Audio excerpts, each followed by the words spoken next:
Hello বন্ধুরা, সবাই কেমন আছো? তো এই ভিডিওটা ছিল আগামীকাল। তো আগামীকাল কিন্তু অনেক বৃষ্টি হয়েছিল, তো ভাবলাম খিচুড়ি রান্না করি। তো এই যে দেখো, এখানে হচ্ছে খিচুড়ি রান্না করেছি মুগ ডাল আর মসুর ডাল দিয়ে প্রেশার কুকারে।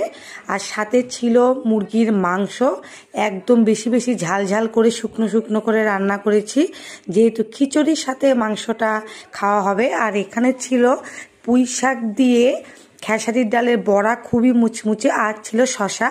এই ছিল দুপুরের খাবার। আগেই বলে রাখি, এটা কিন্তু আজকের খাবার না, এটা আগামীকালের ভিডিওটা ছিল, কিন্তু আজকে আপলোড করছি। তো চলো, এই ছিল রেসিপি। এখন আমি খাবার খেয়ে নিব। তো খুব বৃষ্টি হচ্ছে এই শ্রাবণ মাসে, এত এত বৃষ্টি। আর আগামীকাল যে পরিমাণ বৃষ্টি হয়েছে, একদমই থামার নাম ছিল না, মানে থামছিলই না। তো এই যে আমার প্লেটটা রেডি, মাংস, বড়া, খিচুড়ি নিয়ে রেডি। এখন খাবো। সবাই ভালো থেকো, টাটা।